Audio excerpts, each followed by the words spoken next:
Hey everyone, so happy Chhath Puja to all of you. जैसा कि आप लोगों को पता है, आज है छठ का नहाए खाए।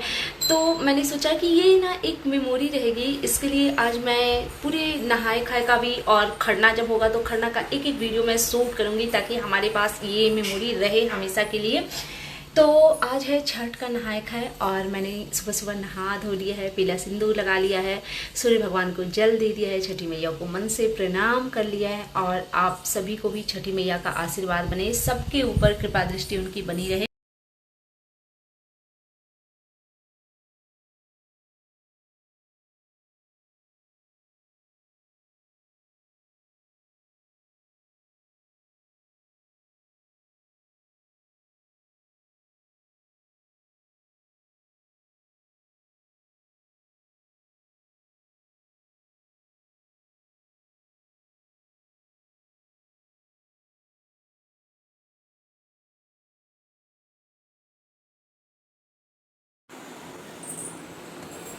हे एवरीवन, जय छठी मैया। और आज है छठ का नहाए खाए, जिसके लिए हमने पूरा किचन अच्छे से क्लीन करके ये चाय चढ़ाया है। सबसे पहले हम लोग चाय पियेंगे।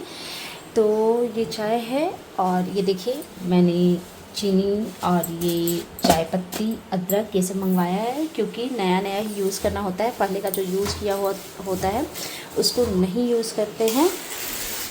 और यहाँ पे ये लाल साग है जो कि हमारे में नहाए खाए के दिन बनता है। तो ये लाल साग मम्मी इसको चुनी है, इसको अच्छे से धोएंगे, फ्रेश करेंगे और इसका साग बनाएंगे, क्योंकि नहाए खाए के खाना में लाल साग ज़रूरी होता है और सबसे पहले लाल साग ही बनता है। अभी आपको किसी भी तरीके का दुख भगवान ना दे, छठी मैया आप लोगों पे अपना आशीर्वाद बनाए रखें।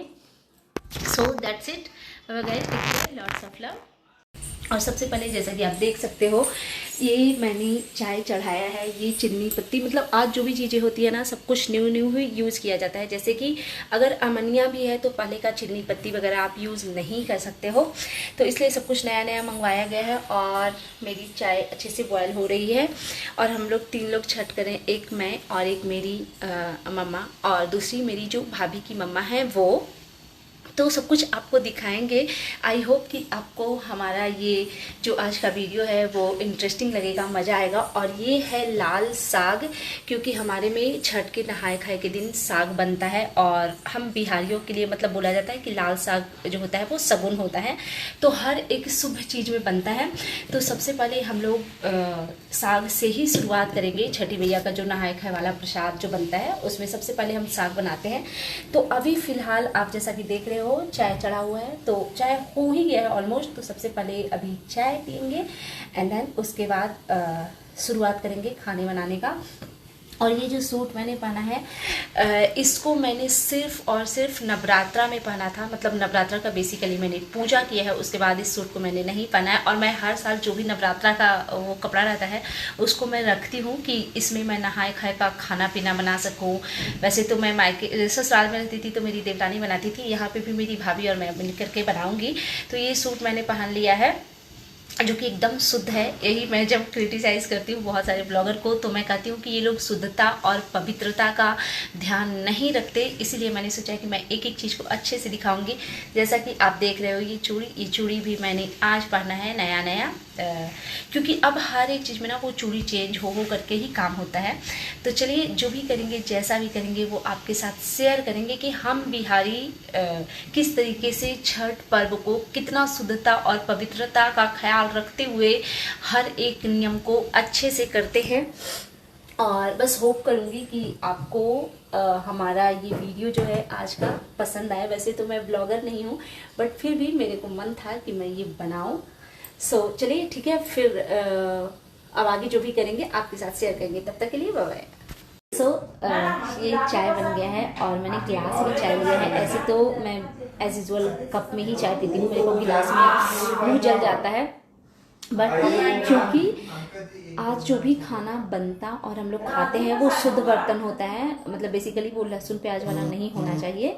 सो दैट्स वाई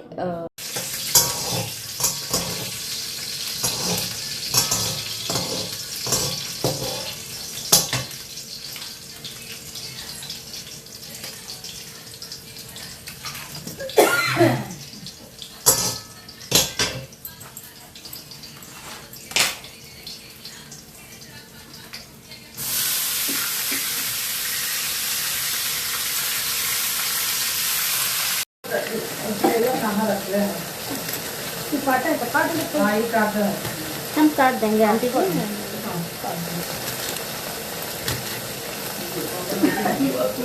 पानी पी लेते हैं।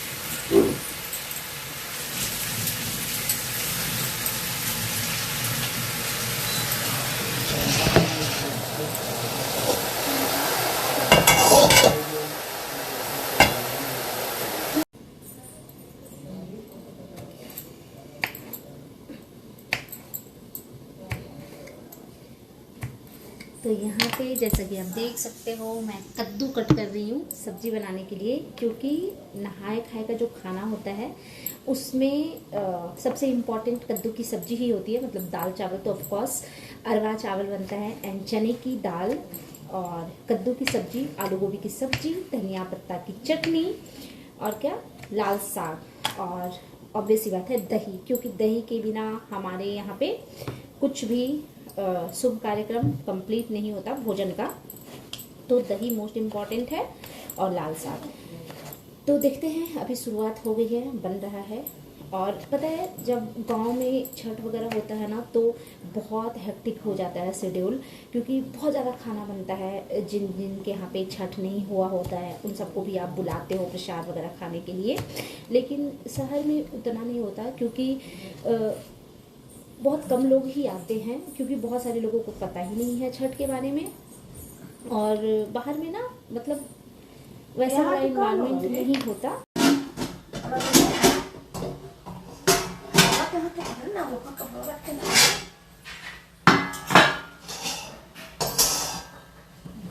पानी पाती बेटा, पानी पाते थोड़ा सा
नहाए खाए से पहले खाते कितना खाना बना है। नहीं बना।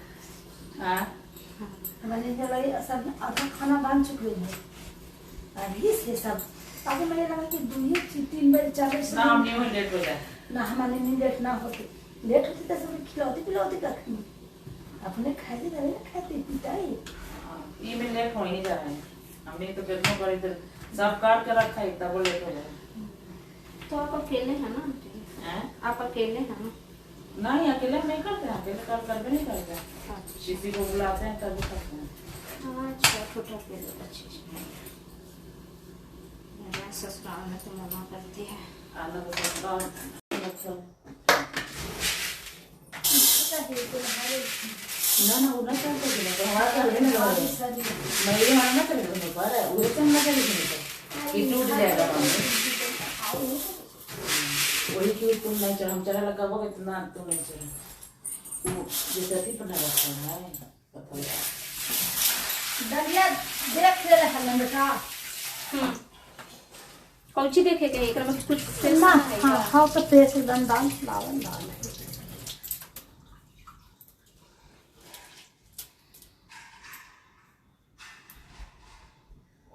सही था ना होते कुछ बेटा, खरीद के लाया। हाँ हाँ खरीद के लाल है भागा जी है कोई तक ना मैं क्या ले जलवाई आदमी का खाना है तो देखा ना तो फेंका देती दाल। हाँ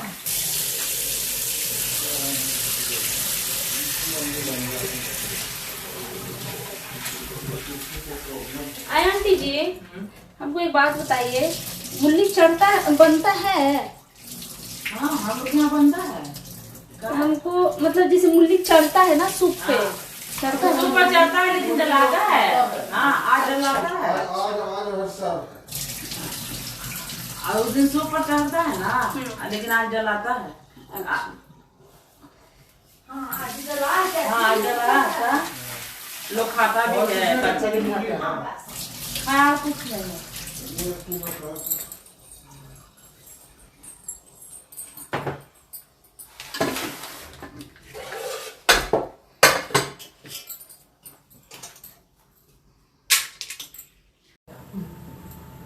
हाँ आप नहीं दिख रही है, टेंशन मत लीजिए। देखना भी नहीं।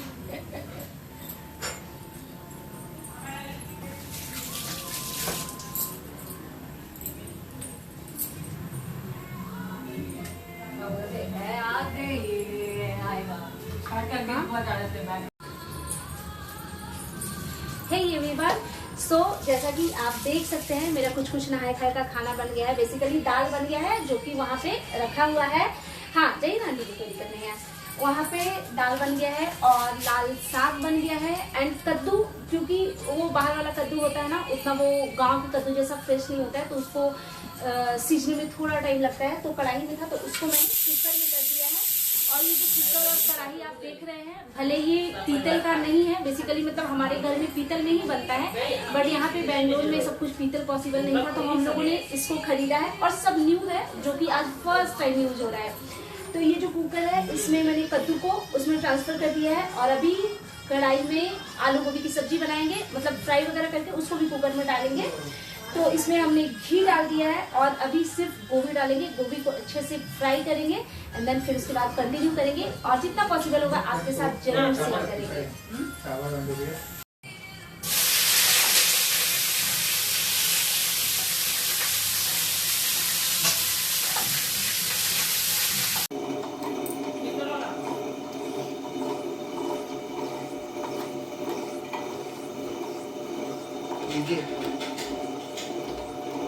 अच्छे से इसमें पिसा रहा है पापा।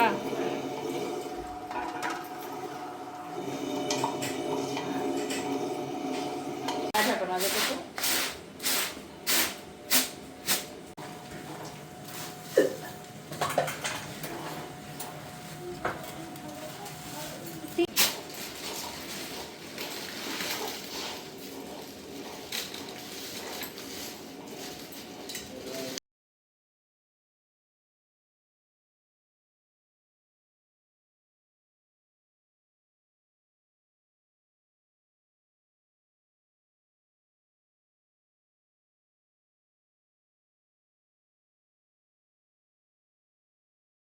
हाँ वो मिक्सी लानी पड़ते हैं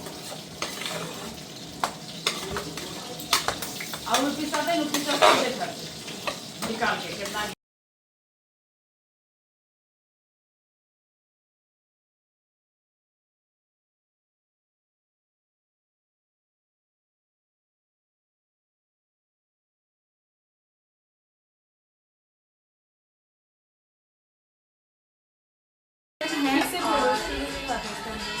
हे गाइस, तो ये बेसन है जिसका मैंने ये रखा है ना आलू और कद्दू का वो बचका बनाने के लिए, इसी के लिए मैं ये बेसन का वो रेडी कर रही हूँ।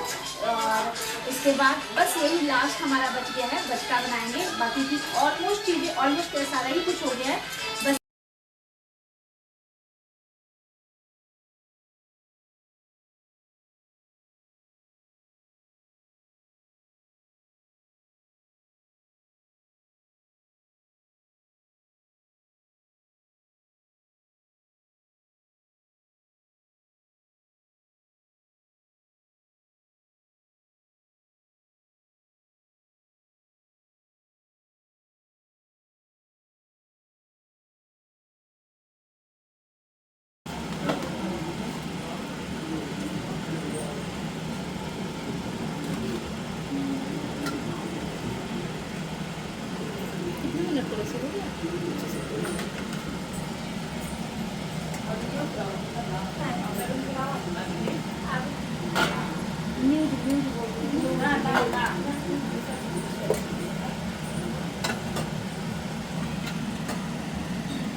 छोड़ दो मेरी, छोड़ दो ना,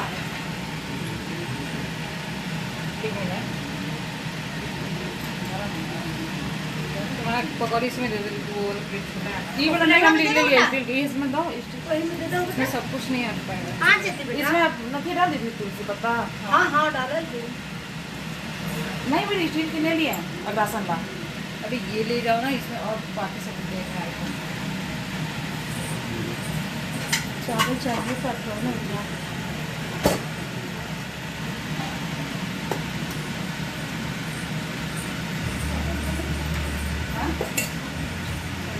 हाथ से जब हम निकाल के बिल्कुल कट करते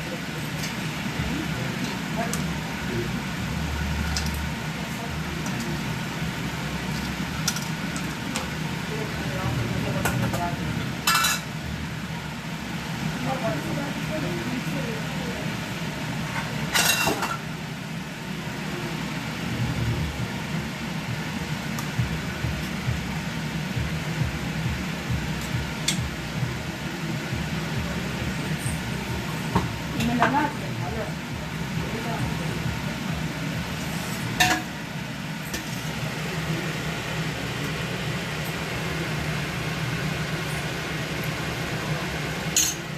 वो तो तुम चला चाह बन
है हम सब लोगों ने, और मतलब सब कुछ टाइम पे ही हो गया, टाइम पे खाना बन भी गया था और हम लोगों ने खा भी लिया।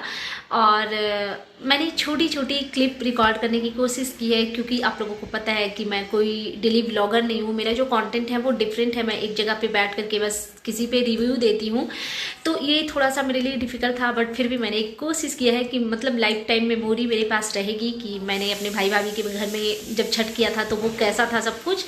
और एक चीज़ मैं बताना चाहूँगी, जैसा कि आप देख रहे होगे जो भी किचन का काम हो रहा था तो वो सब कुछ मैं करी थी, तो बस ऐसा नहीं है कि सब कुछ मैंने अकेले किया है। बेसिकली देखा जाए तो कुकिंग मेरी भाभी ने ही किया है, उन्होंने ही बहुत प्रेम प्यार से अच्छे से बनाया और हम लोगों को परोस के बहुत ही प्यार से खिलाया पिलाया। लेकिन जस्ट बिकॉज कि मेरे को क्लिप छोटी छोटी रिकॉर्ड करनी थी, इस वजह से आप हर चीज़ मुझे करते हुए देख रहे हो, इसका मतलब ये नहीं, वो मैं सिर्फ और सिर्फ कैमरे के लिए करी थी, क्योंकि मेरे को हर एक चीज़ को कैप्चर करना था।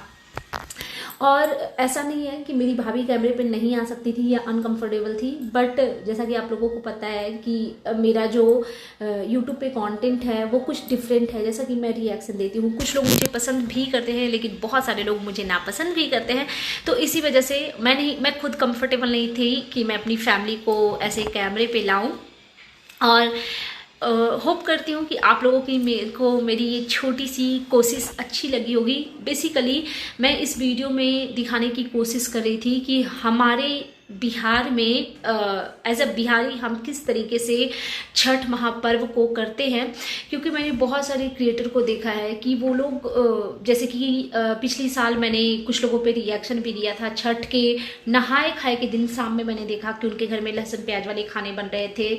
जैसा कि अंशु का मैंने वीडियो देखा था कि नॉर्मल ही चूल्हे पे खाना भी बन रहा है, उसी पे कुछ और हो रहा है। मतलब मुझे ना बहुत चीज़ें हौच पौच लगी थी। सारे स्टील का बर्तन यूज हो रहा है, पुराना कुकर यूज हो रहा है, जो कि हमारे बिहार में ऐसा नहीं होता। मतलब आपने थोड़े बहुत स्टील के बर्तन देखे होंगे जरूर, बट उसका ये रीजन था कि हम लोग जैसे इस बार बेंगलोर में छठ कर रहे हैं तो यहाँ पे सारा कुछ पीतल का सा खरीदना पॉसिबल नहीं है, और बिहार टू बेंगलोर काफ़ी दूरी है, तो लोगों के लिए भाई ट्रेन से आना पॉसिबल नहीं हो पाता है।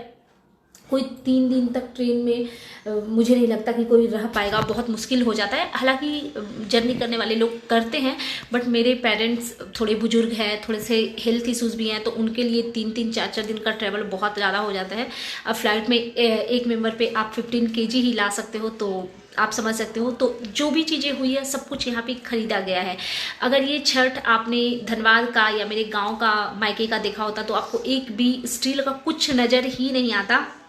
लेकिन यहाँ पे भी जो भी हम लोगों ने स्टील वगैरह के बर्तन जो यूज़ किए हैं वो सब कुछ खरीदे हुए थे, सब कुछ नया था, कुछ भी पुराना यूज़ नहीं किया है हमने। और चूल्हा वगैरह जो भी था सब कुछ शुद्ध था। मेरे यहाँ पे भाई भाभी के घर में वैसे भी नॉनवेज वगैरह का सीन नहीं है। हाँ, बर्तन में लहसुन प्याज जरूर बनता है, बट हमने छठ के लिए जो भी बर्तन के यूज़ किए हैं वो सारा कुछ नया ही यूज़ किया है। और बहुत शुद्ध और पवित्र तरीके से हम लोग इस व्रत को करते हैं। और बेसिकली देखा जाए तो हर एक चीज़ में ना सिर्फ नियम धर्म का मतलब कहा जाता है। और मैं वैसे भी एकदम typical middle class Bihari family से हूँ, तो मेरे यहाँ पे शुद्ध, अमनिया, अखरा ये सब थोड़ा ज़्यादा देखा जाता है। तो मेरा मोटिव बस इस वीडियो के थ्रू अपनी ऑडियंस को यही बताना था। जैसा कि मैं जिन लोगों पे रिएक्शन वीडियो बनाती हूँ उनके बारे में मैंने बात भी की कि वो लोग गेहूँ धो रहे थे तो ऐसा लग रहा था कि खाना पीना बना करके खा पी करके ये कर रहे हैं, जबकि मेरे यहाँ पे नहीं होता है। इसमें मैंने एक छोटी सी क्लिप भी ऐड की है जिसमें मेरे पिताजी वो पीस रहे थे। तो वो जो आपने देखा है ना, ग्राइंडर बोलेंगे उसको, पता नहीं क्या ही बोलेंगे, तो सब कुछ न्यू है। क्योंकि हमारे गांव वगैरह में होता है या हमारे ससुराल में धनबाद में भी होता है ना कि एक मिल धुलता है और वहाँ पे जितने भी घरों में छठ हो रहा है वो सब लोग उस धुले हुए मिल में ले जा करके अपनी अपनी चीज़ों को पिसवाते हैं। बट यहाँ पे वो फैसिलिटीज़ नहीं थी, तो इस वजह से हम लोगों ने उसमें पीसा है। और जिसमें मैंने पीसा है वो मतलब मेरी भाभी की तिलक का वो था, तिलक में उनको गया था, तो आज वो काम आया। और जो भी हम लोगों ने मिक्सर वगैरह भी यूज़ किया है, जो मसाले वगैरह पीसने के लिए या धनिया पत्ता का चटनी पीसने के लिए, वो मिक्सर, वो ग्राइंडर जो भी था, एवरीथिंग सब कुछ न्यू था, कुछ भी यूज किया हुआ नहीं था। तो बस मैं यही बताना चाहती थी कि हमारे बिहार में छठ महापर्व को लोग इस तरीके से करते हैं, और उम्मीद करूंगी कि आपको पसंद आया होगा। बस मुझे एक चीज़ वो लगा कि आप लोगों को लगेगा कि बहुत ज़्यादा मिस्टअप है। तो आप लोगों को पता है शहर का जो घर होता है, फ्लैट्स जो होते हैं वो बहुत बड़े नहीं होते। हालांकि फिर भी मेरी भाभी का किचन काफ़ी बड़ा है, लेकिन बहुत सारी चीज़ें ना, क्योंकि सब कुछ नया नया जो निकला था ना, तो उसको कहीं और इधर उधर घुसा नहीं सकते। एक चीज़ और मैं बोलना चाहूँगी, पता है क्या, जब लड़कियों की नई नई शादी होती है ना, तो उनका हर एक चीज़ में मन करता है कि हम आईविश की हर एक चीज़ में मायके जा पाते, हर एक फेस्टिवल को अपने पेरेंट्स के साथ, अपने भाई बहन के साथ, अपने फ्रेंड्स के साथ, अपने कजिन के साथ सेलिब्रेट करते। लेकिन मुझे लगता है कि एक टाइम के बाद जब आपके शादी को काफ़ी टाइम हो जाता है तो आपको ना आपका जो ससुराल होता है वही आपका अपना घर लगने लगता है। और मेरे साथ शायद यही हो रहा है, क्योंकि यहाँ पे मैं छठ कर रही हूँ, मेरी पूरी फैमिली है, बट कहीं ना कहीं एक वो मन में ना वो खटक है कि मैं यार, मेरे बहुत सारे अपने लोग जिनके साथ मैं हर साल छठ मनाती थी, करती थी बहुत ही धूमधाम से, बहुत ही श्रद्धा से, तो मेरी वो वाली फैमिली नहीं है। मेरे मम्मी पापा भाई बहन सब यहाँ पे है। आप लोगों को तो पता ही है कि मेरी बेटी यहीं पे रहती है, और मेरे हस्बैंड भी आज आ रहे हैं। उनका प्लान नहीं था, बट सडन मतलब आज ही टिकट हुआ और आज ही वो आ रहे हैं।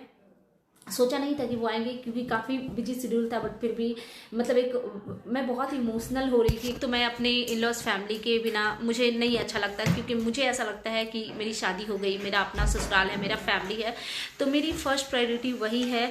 और सच पूछो तो पता नहीं क्यों हर एक चीज़ में मुझे जो सुकून मुझे अपने घर में मिलता है, वो सुकून मुझे दुनिया के किसी भी कोने में नहीं मिलता। तो थोड़ा सा मैं फैमिली को मिस कर रही थी। मैं ऐसे ही बात करते करते मैं रोने लगी, तो फिर हस्बैंड का प्रोग्राम बन गया आने का, बट फिर भी बाकी लोगों को मैं मिस कर रही हूँ बहुत ज़्यादा, स्पेशली अपनी देवरानी को, क्योंकि हर साल छठ में मेरे लिए A to Z चीज़ें जो भी होता था सब कुछ वही करती थी। तो भी आप लोगों को अच्छा लगेगा, कमेंट करके आप ज़रूर बताइएगा कि मेरी ये फर्स्ट कोशिश, मेरी ये मेहनत आप लोगों को कैसी लगी। और बाकी मेरी ऑडियंस और दुनिया के हर एक इंसान पे छठी मैया की कृपा दृष्टि बनी रहे। इंसान के लिए सबसे ज़्यादा एक औरत के लिए ज़रूरी होता है उसका पति, उसका बच्चा, उसका हेल्थ, उसका मायका ससुराल सब आबाद रहे।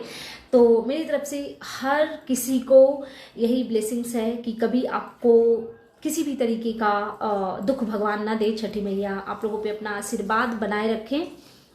सो that's it, bye bye, take care, lots of love.